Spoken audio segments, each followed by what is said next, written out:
situ ada setiap hari komunikasi dan sebagainya. Terus saya ditawarin, gimana kok kayaknya koperasi butuh kamu gitu. Tahun berapa Pak itu? Tahun 97. 97 ya kalau nggak salah.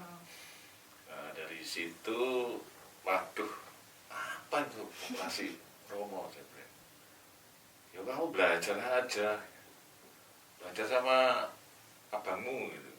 Nah, ya abang yang dimaksud itu Pak Frans. Oh, Pak Frans. Nah, Pak Frans itu termasuk pendiri dari koperasi karyawan Yang Rumah Tetek. Oh, ya. Terus lama saya tawar, kebetulan pas libur kan, saya dipanggil. Kamu ini bukan penawaran, ini tugas. Ditunjuk langsung supaya mau itu. Ya. Saya diminta belajar ke Bali.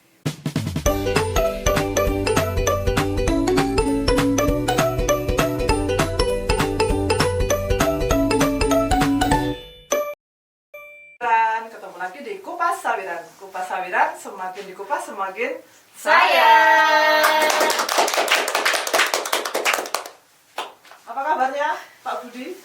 Kabar baik. Masih ingat nggak Sobat Sawiran? Ayo siapa ini teman-teman, ada yang tahu? Ada yang tahu? Pak Budi. Pak Budi. Kalau punya pelajaran SD ya dulu ya. Ini Bapak Budi. Pak Budi khusus hari ini jauh-jauh datang ke sini khusus loh ini guys. Wih. Aktivitasnya sekarang apa Pak Budi? Aktivitasnya ternak teri. Waduh. Bisnis ternak teri. Apa itu Pak ternak teri? Antar anak, antar istri. Wah, mantap. Wih. Ternak teri, Iya. antar anak, antar istri. Oke. Suami siaga, Mbak Yus. Suami siaga. Istri nggak diajak, anak nggak diajak ini. Enggak. Ya, Pak Budi ini adalah, wah ini spesial sekali kali ini. Pak Budi adalah General Manager pertamanya CU Sawiran. Begitu Pak ya? Ya kira-kira begitu. Bisa diceritakan sedikit Pak Budi, nggak panjang juga nggak apa-apa sih. Awal mulanya Pak Budi bergabung dengan CU Sawiran itu bagaimana? Jadi versi santai ya. Sangat santai. Santai. Jadi kalau sesuatu yang tidak sengaja sih ya sebenarnya. Jadi dari saya dulu kerja di lingkungan Sawiran di pembinaan. Di rumah retret Sawiran. Betul. Ya. Jadi di situ saya kenal Romo Willy. Jadi Romo Willy minta saya terlibat di waktu itu masih ini Kopkar ya. Koperasi karyawan. Jadi karyawan rumah retret Sawiran. Oke. Nah dari situ ada setiap hari komunikasi dan sebagainya. Terus saya ditawarin, gimana kok kayaknya koperasi butuh kamu gitu. Tahun berapa Pak itu? Tahun 97. 97 ya kalau nggak salah. Nah, dari situ, waduh, apa itu koperasi Romo? Saya bilang, ya kamu belajar aja, belajar sama abangmu gitu. Nah, ya abang yang dimaksud itu Pak Frans. Oh, Pak Frans. Nah, Pak Frans itu termasuk pendiri dari koperasi karyawan Yang Rumah Rumah Tetek. Tetek. Ya. Oh, ya. Terus lama saya tawar, kebetulan pas libur kan, saya dipanggil. Kamu ini bukan penawaran, ini tugas. Ditunjuk langsung. Supaya mau itu. Ya. Saya diminta belajar ke Bali. Oh, di sebuah CU? Ya, CU, namanya CU Kubunung. Oh, CU Kubunung. Dia bukan Kopkar lagi, tapi dia sudah terbuka. Oke. Jadi membuka diri untuk Masyarakat sekitar. Nah, saya mulai belajar di situ. Jadi nggak lama ya. Yang penting kamu nanggep, terus balik lagi. Gitu ya. Yeah. Saya lebih banyak diskusi di sana sama Pak Frank gitu. balik, saya laporan, saya sudah nangkep loh. Ya udah jalankan gitu kan. Ya pada waktu itu kokarnya memang antara hidup segan mati tak mau.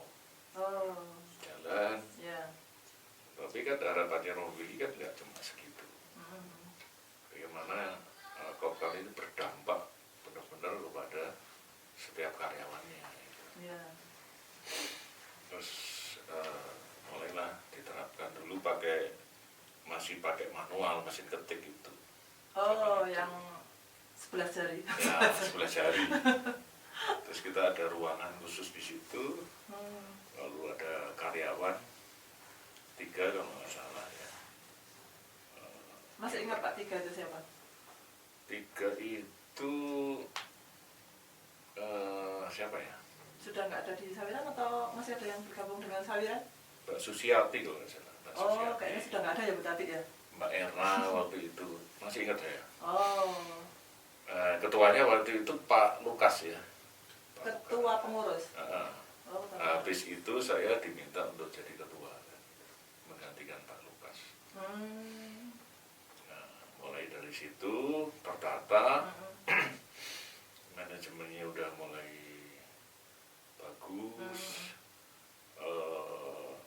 pengelolaan keuangannya juga bagus, asetnya meningkat, duitnya makin banyak. Oh, Nah, itu masih kokar ya? masih kokar. Ah, Tapi ya itu, dari dulu kan cita-cita Rohwili kan pengennya ini untuk masyarakat meluas. sekitar. Oke. Nah, kita coba, ternyata responnya bagus. Sehingga kita mulai dari 2007 akhir itu, 97 terakhir itu berubahlah statusnya menjadi koperasi kredit Untuk umum Sawiran. ya? Ya, untuk umum. Nah, itulah mulai perjalanan keluar ini malah ternyata apa ya? Yang dimaksud koperasi atau si usaha sebagai gerakan itu ya sebenarnya begitu, Oh, tidak eksklusif. ya, siap.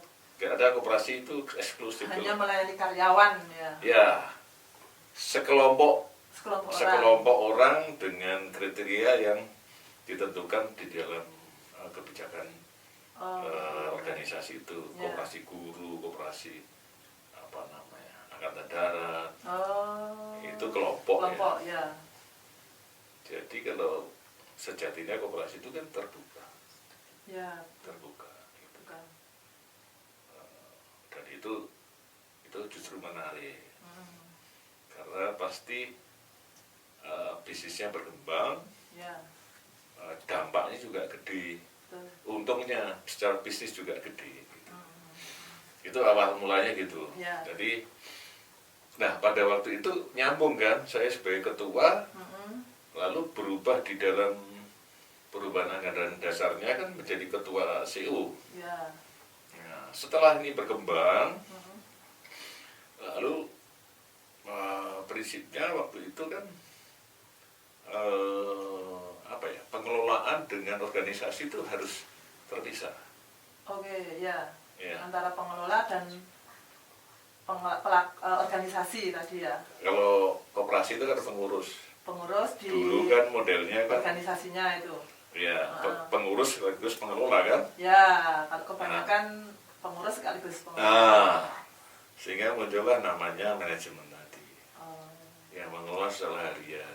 ya. Nah, disitulah mulai kita rekrut untuk memperkuat pelaksana harian ini, Pengelola tadi ya. pengelola ini, karena duitnya makin banyak, anggotanya makin gede, resiko juga makin gede, maka saya diminta, kamu jangan pengurus, Oh, kamu jadi jumlah manajer. manajer aja. Oh, manajer dulu. Manajer waktu itu kan Oke. baru satu unit Satu kantor. bisnisnya, satu kantor kan, tinggal banyak.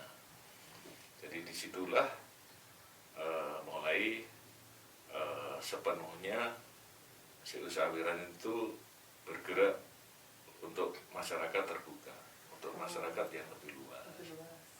Itu. Oke, jadi ceritanya nih Pak Budi dipaksa Ya Pak, Iya. oleh mobil. Iya, Dipaksa gitu. tapi demi kebaikan ya.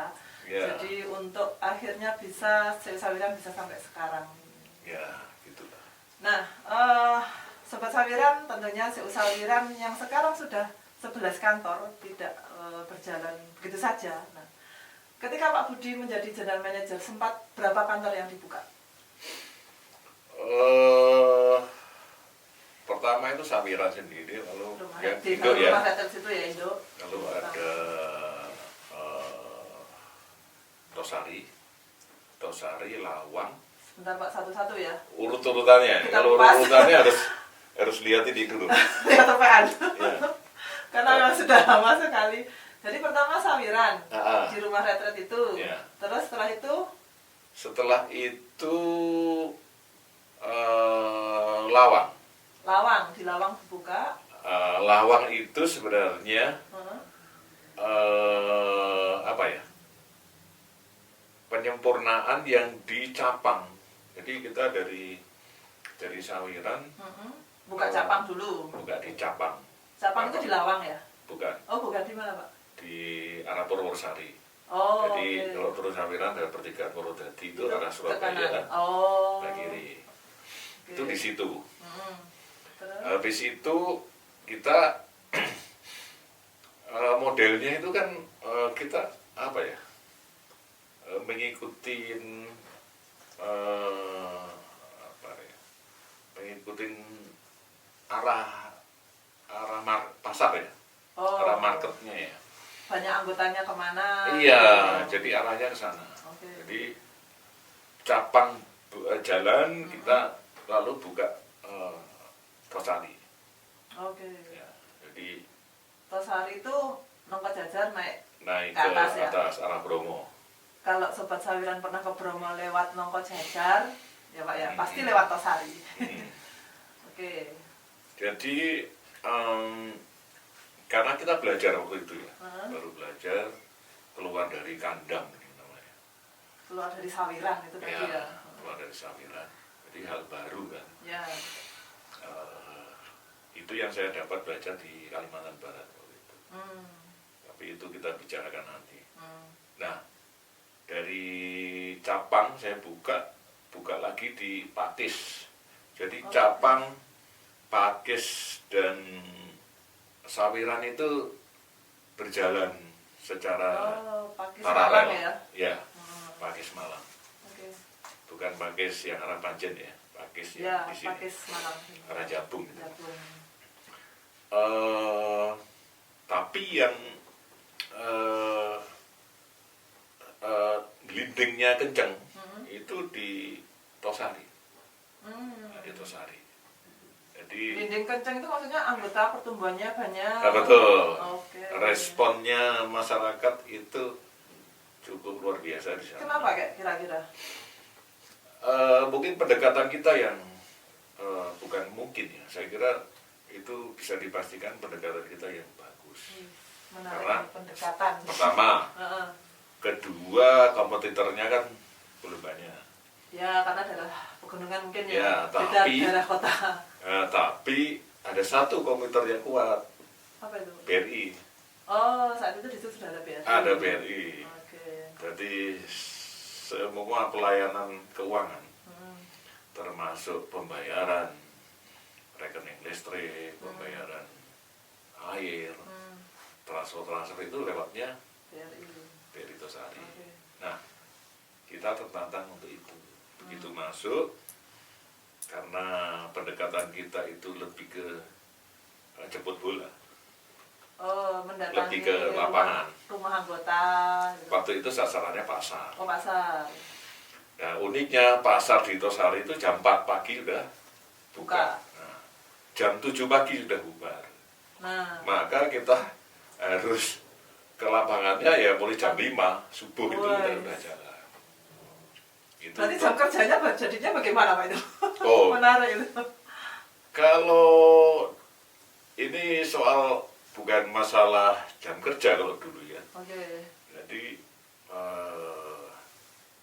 yang kita tanamkan, kita internalisasi ke kawan-kawan manajemen karena belum terlalu banyak. Hmm. Itu idealisme. Oh. Ini apa namanya, sesuatu yang bisa dikatakan di luar hal-hal yang sifatnya secara umum. Kalau orang bilang extraordinary, hal-hal yang menjadi tantangan seseorang untuk bisa memberikan lebih dari apa yang standar gitu. Karena apa? Karena dia orang merasakan menemukan nilai lain selain dia bekerja, atau di dalam pekerjaan itu dia menemukan sesuatu yang lebih membuat dia menjadi bahagia ya. Nah, makanya saya ngomong ini idealisme. Jadi dalam banget Sobat Sawira. tapi ya itu dijalani karena seperti tantangan pada waktu Romili kan menantang. Kenapa enggak buka di Tosari? Loh, zaman gitu loh. Tosari itu jam 7 itu udah sepi pasarnya. Loh, kita buka di sana untuk siapa? Pikiran saya kan begitu, belum nangkep kan. Terus udahlah kamu jalan-jalan. Ya kan jalan-jalan. Ya kan? Oh, ternyata apa namanya? Proses jalannya perputaran ekonomi hariannya itu begini. Tidak sama dengan yang di kota. Berarti jam 4 coba ke sana jalan-jalan mengamati pasarnya gitu, Iya, Pak. iya betul. Terutama putaran duit di pasar itu berapa sih? Itu kan menentukan. Di bank itu seperti apa sih? Nah, itu pengamatan. Itu namanya survei kan. Survei, lalu kita buat observasi, lalu kita membuat kesimpulan, oh ternyata segini ya. Gede ternyata satu. Gede. Nah, itu kita mulai. Jadi bisnisnya juga benar-benar dihitung. Kalkulasi bisnisnya memang harus kuat di situ. Ya. Jadi bukan cuma melihat ini rame lalu kita buka di situ. Ya. Capek di nggak tenaga mesti nanti gitu. ya. Nggak mesti gitu. Iya, iya. Itu Tosari Nongko Jajar kan lumayan nih jaraknya naik gunung kan ya. Medannya saat itu pasti beda dengan sekarang. Kalau sekarang sudah lumayan jalannya agak lebar dan sebagainya. Itu PP dari Nongko Jajar atau stay di Tosari Pak saat itu? Stay. Jadi kita, jadi begitu kita kalau survei biasanya kita berkenalan dengan orang di sana, ya. Lalu kita juga mulai membangun apa ya linknya dengan sana, walaupun bukan anggota, tapi mereka mulai diperkenalkan ya. Bentar Pak, saya potong. Memperkenalkan itu sebagai sawiran atau bukan saat itu awal kenalan itu? Iya, jadi kita memang dari sawiran. Iya, jadi gini, khasnya sawiran itu. Kita buka di Nongko Jajar kan di awal kan. Nah, di Nongko Jajar itu ada saudaranya yang tinggal di Tosari. Oh. Atau Dari rekan, anggota ya. rekan bisnisnya, rekan kerjanya. Oke, akhirnya kenal. Jadi kita pasti begitu prosesnya. Ya. Jadi untuk sharing value-nya itu mulai dari situ. Tapi kita seleksi, kita pilih. Misalnya ada anggota sawiran yang cukup aktif, dia punya rasa bertanggung jawab yang gede. Aktif itu dalam arti secara natural, dia juga berbicara tentang si usahawiran di kanan kirinya, di keluarganya. Karena merasakan dampak ketika dia menjadi anggota, akhirnya cerita. Ya, itu. Ya. Sehingga dia juga enteng pada waktu oh iya ini bagus Pak kalau memang diperkenal gitu Tosari gitu kan. Ya. Caranya begitu. Ya. Berarti pola yang dipakai untuk cabang lain sama ya Pak? Untuk kantor bukaan yang lainnya? Sama. Sama ya? Itu salah satu strategi. Ya, salah satu strategi. Wah, Cara kita bangun dapat selnya bocoran bisnis nih kita. Cara membangun pasar ya Pak. Sip. Dapat ilmu kita hari ini ya. Nah dari Tosari terus lainnya berlanjut ke. Tapi yang menarik memperdalam Tosari dulu. Oh siap. Ya, Oh, supaya kita kupas kita- dulu Tosari. Tosari itu ibaratnya etalase ya, atau Oke. apa ya, satu model Model ya. yang menurut saya ini tantangannya kan daerahnya pegunungan, Betul. dianggap daerah yang remote area kan, Ya. jauh dari jangkauan Ya. dan juga jaraknya menantang kan itu. Tapi kok bisa kan? Nah, jadi akhirnya di sana itu kita mengikuti ritme kerja, aktivitas ekonomi mereka. Ya. Makanya kita harus Karena yang pagi tadi pasar betul, pagi. betul olahraga pagi. Jemput bolanya ya pagi. Ya. Pagi lalu untuk yang di aktivitas di pasar ya, aktivitas berladang itu juga pagi. Ya. Tapi sekitar jam 7, jam 6, jam 7 baru mereka berangkat. Ya. Nanti pulangnya sekitar jam Sore. enggak, jam 1, jam 2. Oh, siap. Mereka sudah pulang. Nah, kita ngikutin juga. Dari mereka pulang, lalu mandi. Biasanya jam 3 sore itu pada bapaknya sudah cakep, ibunya sudah cantik ya. Udah nongkrong-nongkrong. Udah nongkrong pakai sarung, Iya, ya, pakai sarung Superman itu Ah, di pinggir jalan ngopi, rokokan ya. Nah, kita ikutin itu. Jadi aktivitas berkunjung, ya, berkunjung ke masyarakat, ke calon anggota ini sore. Pada waktu mereka enak diajak ngobrol. Setelah pulang dari Setelah ladang. pulang. Itu sampai dengan nanti maghrib kita balik, terus malamnya kita balik lagi ke ujungan itu. Jadi itu strateginya. Ya, ya. Nah, lalu kita pelajari kompetitor kita ini. Kita ini 1 bulan, saya waktu itu sama Mas Daniel ya, sama Oke, Daniel, Mas sama nah, ketika kita sudah mulai merekrut beberapa anggota, kita juga mulai merekrut karyawan Baru. dari situ. Oh daerah situ karyawan lokal. Dan karyawan itu model rekrutnya nggak kayak sekarang. Nah, ini rahasianya dari Pak Budi. Ini yang Itu kedua. buat yang terakhir aja Pak rekrut karyawannya Pak. Oh iya. Jadi jangan tinggalkan dulu podcast kita karena ada akhir nanti Pak Budi akan cerita cara merekrut manajemen yang menarik menurut saya dari Pak Budi. Itu dikit aja Pak nanti Pak. Oh iya. Oke. Kita cerita fokus ke Riwayat ya. riwayat dulu sejarahnya saliran sampai zamannya Pak Budi sampai akhirnya 10 ya 10 kali. Keburu Iya. kepo Mbak Yus. Oh 10 kepo ya kita tungguin dong.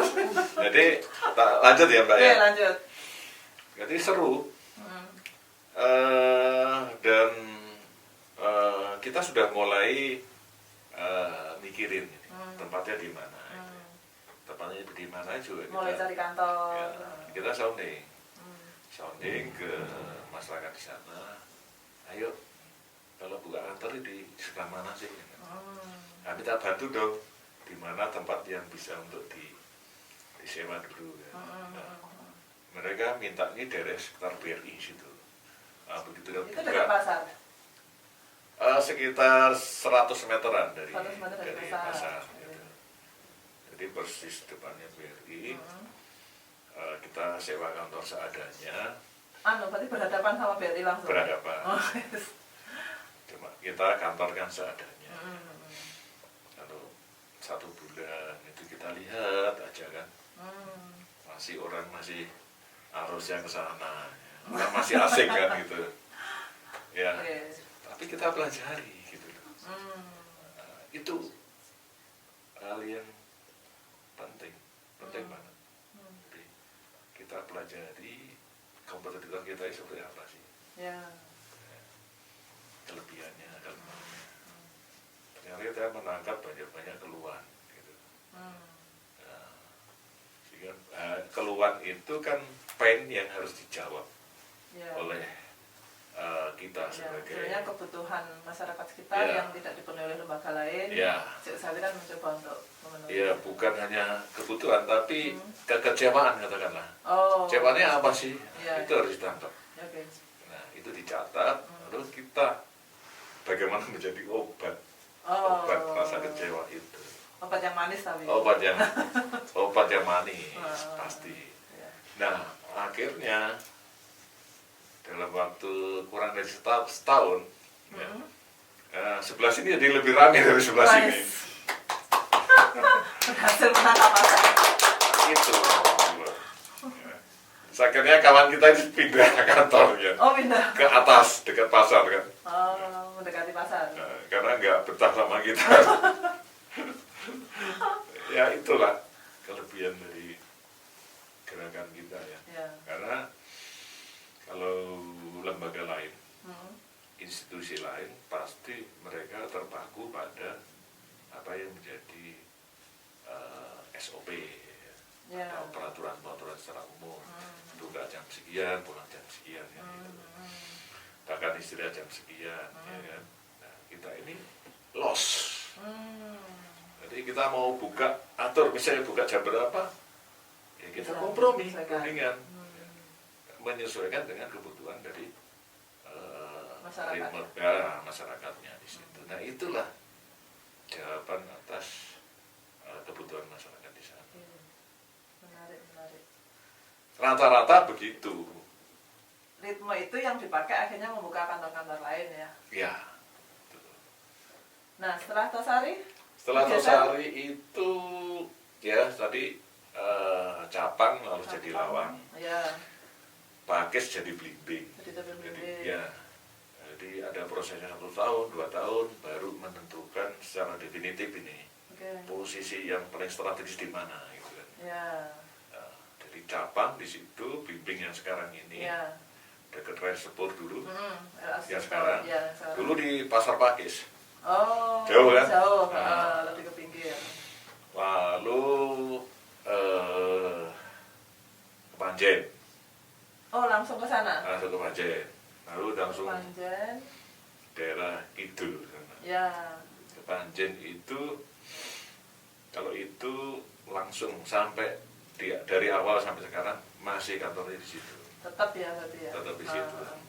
Sebenarnya yang ideal itu agak ke perempatan kan. Oh, lebih ke Cuma, tengah. cuma ya kita sesuaikan dengan budgetnya. Ya. Dapatnya di situ.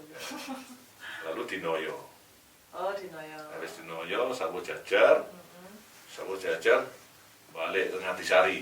Oh, naik gunung lagi. Ah, Oh, setelah di Noyo saya jajan malah Ngadisari ya. Ngatisari. Oh. Tapi Ngatisari itu modelnya apa? Ya berjalan dulu. Ya. Di PP dari Tosari. Iya, benar. Jadi begitu Tosari buka, mulai berkenalan dengan daerah yang seberang, yaitu di daerah Jadi dari Tosari nyebrang lautan pasir kita ke Ngadisari. atau karena sasaran kita sebenarnya dulu Sukapura. Oh. Sukapura itu ya kecamatannya Ya, kan. bawahnya Ngadisari. Cuma apa nama Sawiran lebih dikenal populer di Ngadisari karena masyarakatnya kan masyarakat sama-sama Tenggernya. Ya, sama. Saudara di sini, Punya saudara di saudara di sana, Ya. nah, itu cepat di sana. Oke. Di Ngadisari, Blimbing. Oh, Blimbing. Nah, Blimbing itu Gantinya Pakis ya. jadi Pakis dia untuk pindah Blimbing. udah Blimbing. Lalu Lingi. Lingi. Lingi yang terakhir Batu. Oh, Batu. Nggak tahu kantornya Lingi apa sekarang masih di situ. Sudah geser. Geser. Kalau dulu kan Sewa. masih sewa ya. Seberangnya sekolahan itu kan. Ya, seberang sekolah. Ah. Sekarang kita geser sudah milik sendiri lagi. Seberang taman sekarang. Karena yang itu nggak dijual, Pak. Dijual ya. Nggak dijual ya, Bu Tati. Iya. Jadi lebih jauh dari pasar atau lebih dekat dengan pasar? Sebenarnya nggak jauh dari kantor lama, agak jauh dikit. Depannya taman, Pak. Taman ya. Ya. Ke selatan ya, Mi ya. Selatan. sedikit ke selatan. Yang terakhir Batu. Batu. Batu itu tempatnya cukup strategis, cukup bagus. Ya. Jadi secara aset juga sekarang mungkin jadi lebih mahal ya. Ya. Sawo Jajar. Ya, soalnya di Indonesia Sawo Jajar ya. Ya. Kok menyasarnya kan bukan daerah lain gitu Pak, kok arah ke Bromo, terus sama kok Kaulingi kayak gitu. Mungkin ada alasan tertentu Iya. saat itu. Masyarakatnya kalau saya baca ya, secara culture itu lebih cenderung ke daerah-daerah pertanian ya. Oh. Jadi